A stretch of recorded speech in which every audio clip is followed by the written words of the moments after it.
Let's start with the guy. All right, we'll start with questions for the players. Reminder, please address the player by name. We'll start with Zach. Zuby, when you left the floor for the last time, looked like you were breaking down a little. What was that like? The emotions, the whole crowd chanting your name, and you obviously looked like it kind of got to you there. What did that feel like? Who was crying? You was crying? See? I told you about that. I told you about that. I seen that tear. I seen that tear, bro. You see, this is why I don't be doing nothing. I can't even show emotion no more. Anyways, man, it was just bittersweet. Obviously. Like I've said, pretty much all year, we've had a target on our backs, and we had to battle through adversity all season. Nobody, believed that we could get to this moment but us. Everybody in the locker room, and these guys, they earned it, man. They earned it. This is why they came here for, and we accomplished, a few of the goals that we set out to do. Roger. Zuby, when they start to make a run in the second half and they get it down to 7, Bryce hits the jumper and then you make 3 big plays, the hook shot, the three-pointer, and the block that ends up in the Mitchell dunk. Can you sort of share, your feelings of personal responsibility about making sure St. John's gets over the finish line? I just, every time I go out there, I just try to compete at a high level and do whatever it takes to, come out successful, on the defensive end, on the offensive end, and do whatever it takes, like I said, to come out to win. But these guys, they competed all game, and they understood the assignment. We had to set the tone early against UConn because they're such a great program. So we set the tone early, like we did, pretty much all tournament. But we had to be resilient, to come out with a win like this, and these guys did that. Right, Kevin. Bryce, obviously, a lot has been said about your decision to transfer from the outside world and all that. Does a tournament like this, a game like this, the celebration after the game, does it make all that worth it, that this journey and what you've been on over the last year? 100%. I feel like the biggest thing for me is I'm just extremely blessed to be back healthy playing basketball at 100%. And I feel like that's the biggest thing. We have a great team right here. And a great group of guys that I love going to war with every night. So, this is some momentum that we can build on going into the tournament, and I just love playing with these guys. Yeah, go right back there. Yeah, I have a quick question for Bryce. Bryce, you're a graduate student, you're coming from Providence, and I think it's got to feel good for you to come into this program for the first time and get a big win like this. I just want to ask you about your emotions right now. Obviously, you still have a lot of basketball to be played, the NCAA tournament, but right now, obviously, some gold right in front of you and a hat to just commemorate a great season from you guys. Just what are your raw emotions after a big win like that? Yeah, it means a lot. We put in so much work starting in the summer, and we're still putting in a ton of work right now. And it's just so rewarding that all the work that we put in the summer and all the long days, the long nights, the ups and downs, it paid off. We're not done yet. We have a lot more to go that we want to achieve, but this is definitely rewarding right now for sure. I'll go front. Bryce, early on in the game, you guys got multiple teammates involved outside of Zuby. How much did that kind of help open up the offense, not only for you guys, but also for Zuby later in the game? For sure. We know what Zuby brings to the table, and we all play off of that. But, when everybody else is clicking as well, I feel like we're just that much harder to guard. Everybody's building their confidence when they see shots falling. And, it just means a lot for all of us, just go out there, have the extreme confidence, playing off of one another. Zuby, back-to-back nights you have Hines and then Reed right after. What's it like having to battle against such high caliber and physical big men on back-to-back nights? I think it just brings out the best in me. I love competing at a high level, and obviously, those two are special talents, especially, Terrace. But, it was never about Terrace versus Zuby. It was always about St. John's versus UConn and do whatever it takes to come out to win, and that's exactly what we did tonight. Zuby, you had this experience last year winning a championship and the euphoria, and then of course some of the disappointment happened in the second round of last year's tournament. How do you take that experience from last year and kind of use that for motivation, or use that to kind of teach the other guys that have not been through this experience before? Just carry the momentum that we have, with this tournament, to the NCAA tournament. But all you can do is just approach each and every day in the best way possible. Practice, compete at a high level like a champion we are, and we wait to see who our next opponent is. But like I say, we're just gonna enjoy this one tonight. And regroup, sooner than later. Cool. Zach. Rick, could you just put into perspective? You came here 3 years ago, and a program that obviously had been through a lot of tough times for 25 years, and to win 4 titles in the last 2 years, and to do it with basically different teams. Are you even surprised at what's happened the last 2 years? Last night I had a big treat because every time I step on the floor at Madison Square Garden, I think of something that has happened in my lifetime. And last night I drafted a local product from St. John's, Bishop Lachlan, Mark Jackson. And he was here at the game. He's here at the game tonight. He was my rookie of the year. Second year made the All-Star team. So it was such a thrill for me because it brought back so many incredible memories of him flying a plane every time we scored into the press.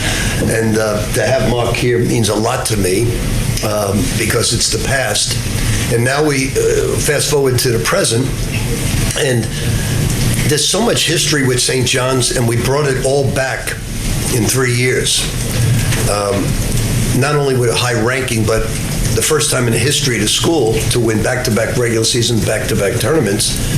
But I told the guys in the locker room, I said, the one thing I always want, obviously every coach wants to see the team get better and to peak at the right time, but I want to see the individuals get better. And these 4 guys all got a lot better as the season went along.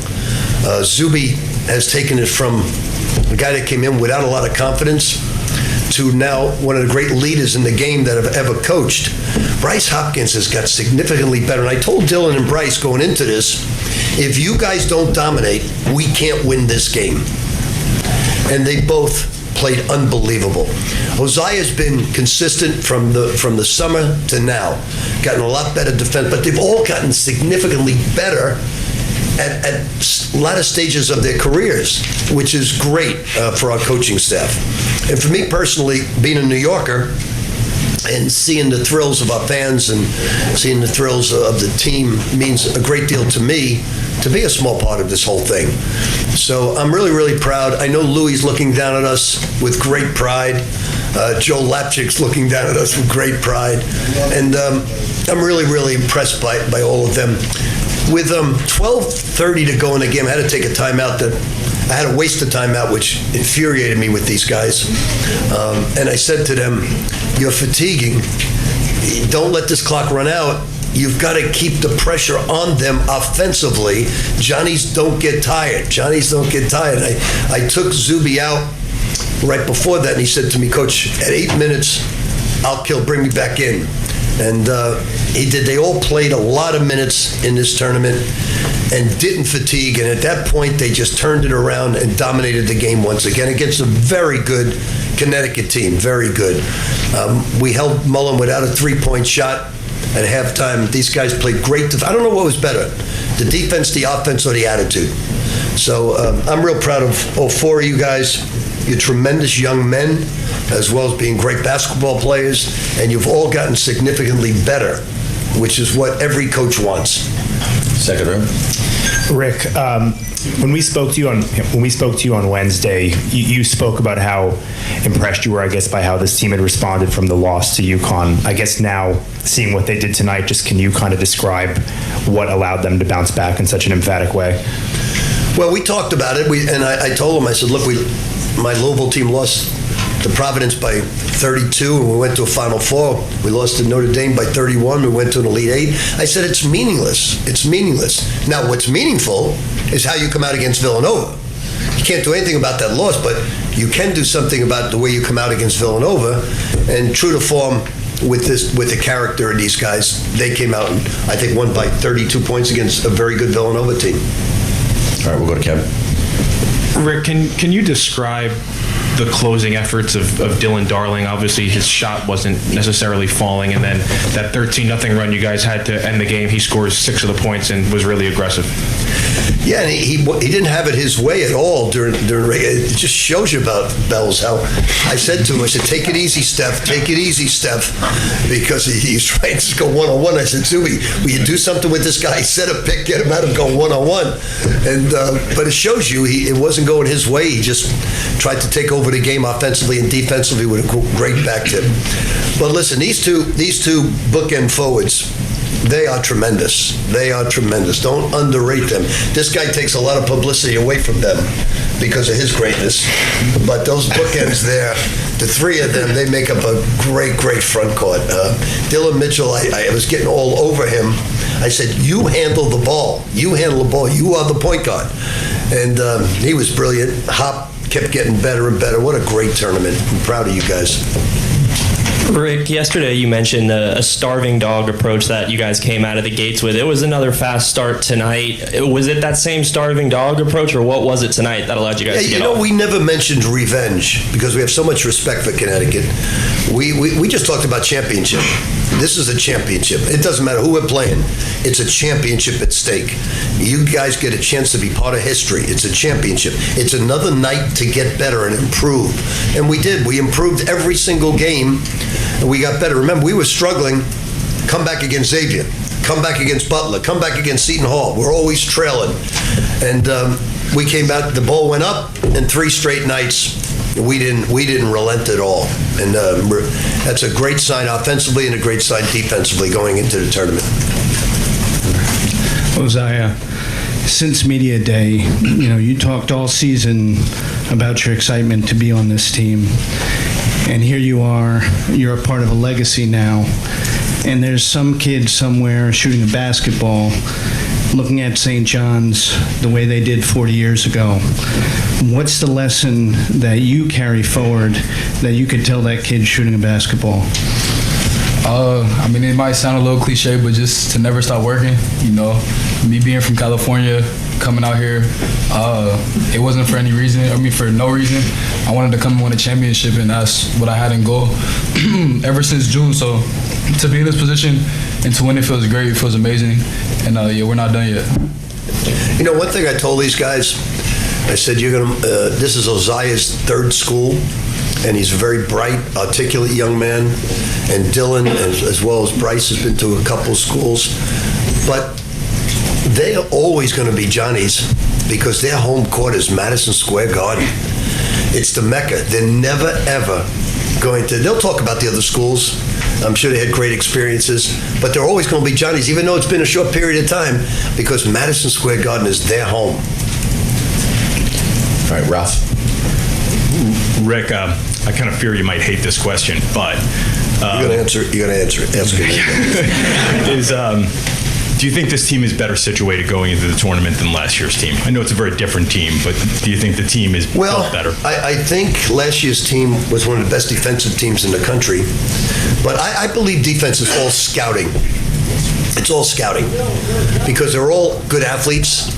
It's all about preparing and taking away what the other team does well. If you know what they're going to do and you prepare for that, they're good enough athletes to take it away, just like tonight. Now, you obviously will be well prepared for the first game, but then I told these guys that these 3 games have to be the first 3 games in the NCAA tournament because you get a little prep time.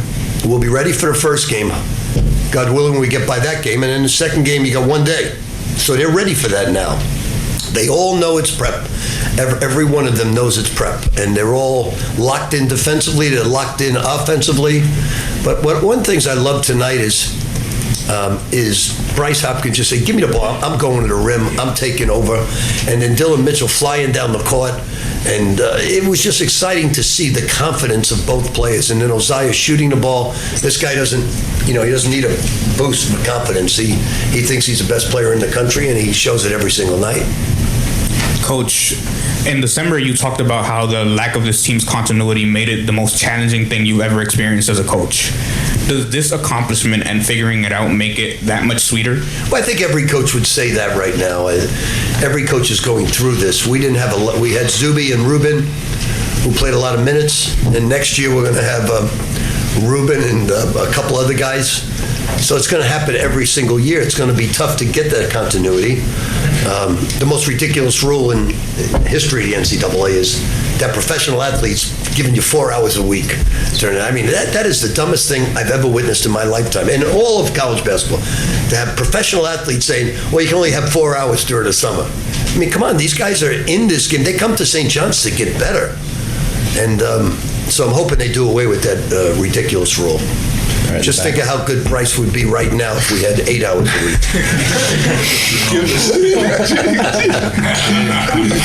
So, Coach, last season when you played Connecticut in Stores, you felt like in the first half of that contest that they had too many easy shots, and then you utilized your press in the second half. I mean, could you just describe what you saw with the press tonight, and what about your team makes them so effective in utilizing that press? Sometimes the press doesn't get you a lot of turnovers, but what it does get you, it gets you the fatigue element, so their jump shot is not as good. That's happened to me so many times in coaching, is just wear the other team down. These guys, when I called that time, I said, we don't fatigue. You guys, your practice is much tougher than this game. And so we don't fatigue. And it takes away from their jump shot, their movement, because they've got great movement. But these guys were totally locked in tonight, locked in at the full court 90-foot level. Once they crossed half court, they were all locked in defensively. Rick, when you arrived here 3 years ago, UConn was in the midst of winning back-to-back championships, national championships. Now you've won 2 double championships in the Big East. When you got here and you saw what UConn was, I guess, what did you think you had to do to get St. John's to this point based on knowing that they were at the top of the mountain? Well, I think it's great that Connecticut's at the top of the mountain, because this league needs more better teams. We need to get Georgetown back. We need to get Providence back. We need to get my son to start recruiting great basketball players. So we need the league to get back. We've got great coaches, and I think the misconception says, well, the Big East got $22 million to spend because they don't have no football. We're not spending $22 million, but we all need to. Everybody needs to get $10 million to spend. For the rich people like Georgetown and Villanova, maybe they go to 12. For those people poor trying to get a break in life like us, we maybe get to 10. But everybody needs to get that up there so we can get greatness back. That's what it's all about right now. It's a salary cap. Everybody needs to get to $10, $12 million. And with this coaching in this league, everybody will be back. And the Big East will be great once again. Zuby, so you've got a second championship here, second tournament championship here, and I'm not going to ask you to compare them because they're both.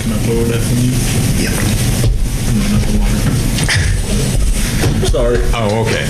I'm not going to ask you to compare them because I'm sure they're both special, but can you sort of describe what the difference is between like winning the first one and then the experience of the repeat?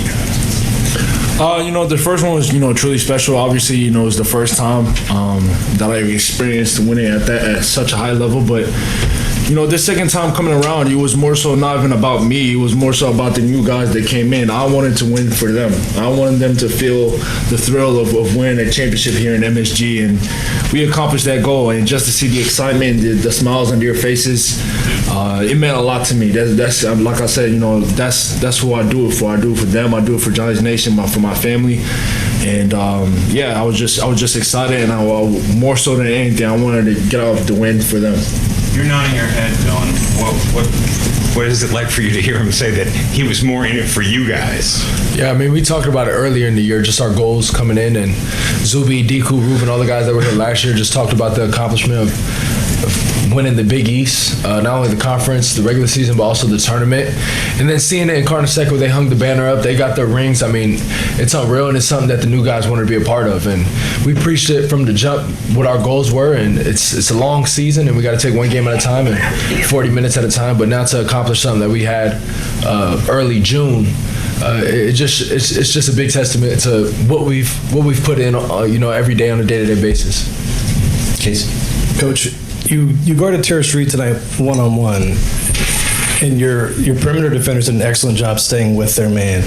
What did you see on film in the scout from the last game that led you to make that decision? Well, we wanted to trap him big last game in Connecticut, and didn't work out very well.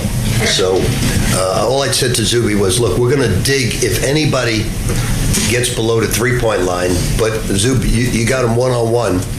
And just make it difficult. The only thing I ask you, don't foul him, Zub. Just don't foul him. He makes the shot. He's then got to guard you, so don't worry about that. And Zuby did a great job of staying out of foul trouble. And we took away the three-point shot by doing that, and that's what we wanted to do. It wasn't so much that we were trying to stop him, it was we wanted to take away the three-point line. Coach, in the early 2010s, after realignment, many called the Big East dead. They said they replaced the poets with businessmen. Yet here you are. Say it again, I'm sorry. They said they replaced the poets with businessmen. Yet here you are. You sold out the Garden again. Back-to-back Big East championships. You've brought St. John's back to the national stage. How does it feel?